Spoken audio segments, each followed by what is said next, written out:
আমরা সবাই এক হয়ে যাই। আমরা সমস্যা আছে, সমস্যার সমাধান হবে। ইতিমধ্যে অনেক দূরে গিয়েছে। আমি প্রফেসর ইউনূস সাহেবকে ধন্যবাদ জানাতে চাই যে তিনি দায়িত্ব নিয়েছেন। আমার বিশ্বাসও আছে যে তিনি সফল হবেন।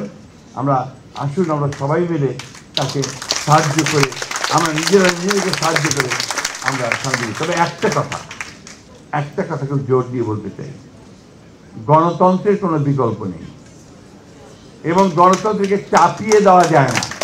ইট ক্যানট বি ইম্পোজড। আপনি আমার উপরে চাপিয়ে দিলেন তা দেওয়া যাবে না। এটাকে চর্চা করতে হবে, প্র্যাকটিস করতে হবে, সেই জায়গাগুলোকে খোলা রাখতে হবে। রাজনীতির সমস্যা আমাদের আছে, এই বরাবরই আছে, আজকের না।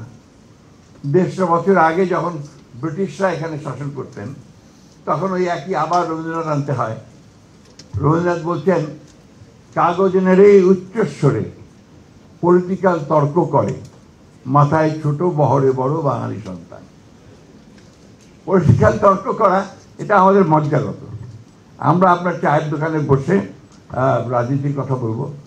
আপনি গ্রামে, আপনারা ঢাকার মানুষেরা জানি কি জানি না, তো আমার মনে হয় ছাত্ররা অনেকেই গ্রাম থেকেই এসছে, যারা অনেক ছাত্র দেখতে পাচ্ছি আমি। গ্রামে গেলে দেখবেন গ্রামের রাস্তার পাশে একটা বাজারের পাশে ছোট একটা ঘুমটি ঘর বলি আমরা, চায়ের দোকান থাকে। সেই ঘুমটি চায়ের দোকানে আপনার লাল চা কেউ চিনি দিয়ে খান, কেউ দুধ দিয়ে খান। বলে দেয় আবার, এই একটু মালাই মেরে দিও। তো ওই দোকানটা থেকে দেখবেন দুটো ভাগ হয়ে আছে, দুটো বেঞ্চ আছে। একটা বেঞ্চে আওয়ামী লীগের লোকেরা বসে, আরেকটা বেঞ্চে বিএনপির লোকেরা বসে।